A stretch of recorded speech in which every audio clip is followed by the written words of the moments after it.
Well, my first experience as an engineer, this is interesting. I just joined this research staff in Baltimore. Martin Marietta Corporation had a research center in Baltimore, and I joined the staff of the Martin Marietta. The lab director got a call from the plant manager of an operating division in the Baltimore area. And this plant manager was having problems cutting some materials that they hadn't much experience with in the plant. They were working mostly with aluminum alloys and airframes, but all of a sudden they wanted to use stainless steels, and stainless steel is a different animal than aluminum alloys in terms of metal cutting. The manager called the research center and he said, "I need some help. Is anyone up there who can help?" And I think I was assigned the project because I was new.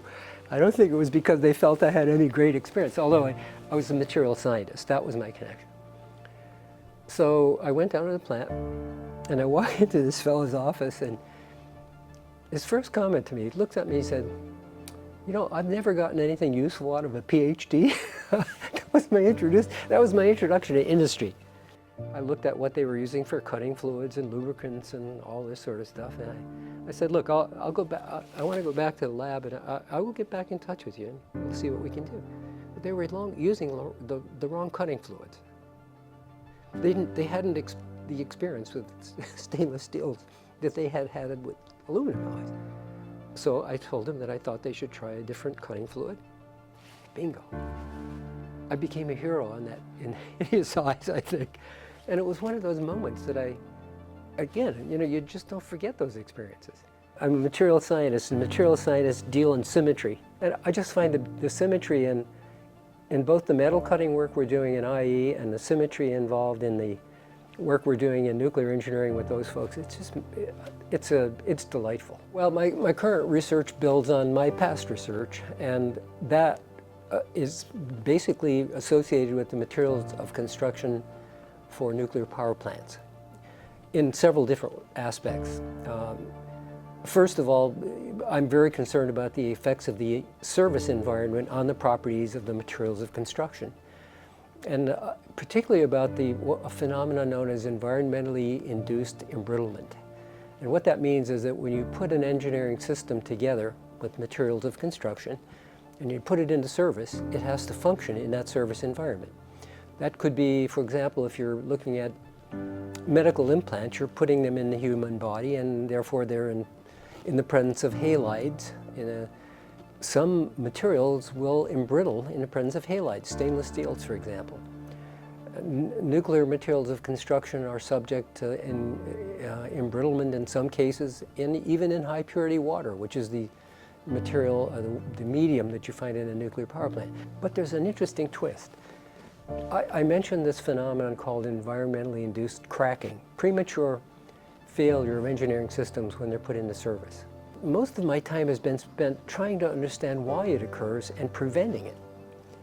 But my colleagues in industrial engineering and I are trying to take advantage of it. So for example, in some manufacturing operations, for example, metal cutting, the object is to try to find ways of making metal cutting such that you produce surfaces that have been cut with very good surface finish, with a low energy demand in terms of the cutting operation, with good characteristics in terms of the formation of chips that are produced during metal cutting and so on. Well, we have discovered that some environments will embrittle metals locally, and that you can actually use that in a constructive way. You don't try to avoid it, you try to use it. It's one of those interesting times in my history when we've actually found a way to use something that I've tried to learn how to prevent most of my career, but we're learning how to use it to advantage. I grew up in a coal mining town in northeast Pennsylvania, population about 100. Went to a one-room school for my first 4 years of schooling. There were about 3 or 4 kids in each class, and there would be 6 rows and 3 or 4 kids in each row. And we had a teacher who taught all 6 grades every day. I often think about what contribution he made to my life. Education was so important to me. I mean, I grew up the son of a coal miner, and my dad's attitude was the coal mines were good enough for him, they're good enough for his kids. he died young. He died of lung problems at age 47. And my oldest brother died at age 27 in a mine collapse when I was 13. And that changed my life forever. I just could not see myself becoming a coal miner. I am forever grateful for the experience I had as a youngster in that one-room school in Pennsylvania. The fact that Penn State, my undergraduate alma mater, had a system then. If you were first in your class when you graduated from high school, you would be offered admission to Penn State. Didn't guarantee support, but they guaranteed admission. I discovered that right after my brother died. And I was determined I was going to be first in my class. And fortunately, Penn State offered me a scholarship, paid my tuition, and so education has been so important to me all my life. I wanted to be an academic all of my undergraduate career at Penn State and then graduate school at Ohio State. I always wanted to be an academic. So I figured, having had this experience in industry, it would be a useful experience as an academic. So I joined the faculty at MIT. And being an academic is something I really treasure. For the following reason, I have this extended family of former students and research visitors and postdocs and folks who've come through my lab. And some of them, they're like my kids. I watch them grow. I help them when I can as their careers progress. Some have become university presidents. Some have become CEOs of, one of them became the CEO of BHP Billiton. It's the world's largest mining company. He did a thesis on photoelectrochemistry. But nevertheless, having this extended family of students who have gone on to industry and gone on to academic life and done things that I feel very good about. I couldn't be happier if they were my own kids. My message would be for our students, science and engineering students, to always think about the public good.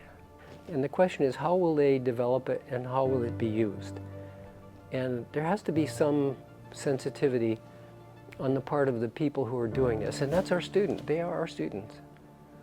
And I think we have an obligation as educators to make sure that they understand the social dimension of what they're doing, to understand there's a certain amount of engineering ethics involved in what we do.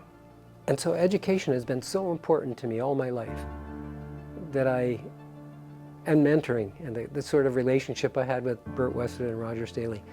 And that's why I really feel such an affection for my former students. I really do want to make sure they have the same sort of benefits that I had, and I try very hard to make sure they do.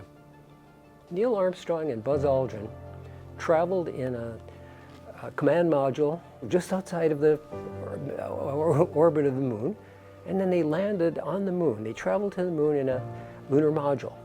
Think about the trust that those folks had in engineering and technology. I was very young when they did this, and I remember it like it was yesterday. There are some dates in history you never forget, and July 20th, 1969, for me, is one of them. And when they set foot on the moon, I was never happier or more proud to say I'm an engineer, honestly.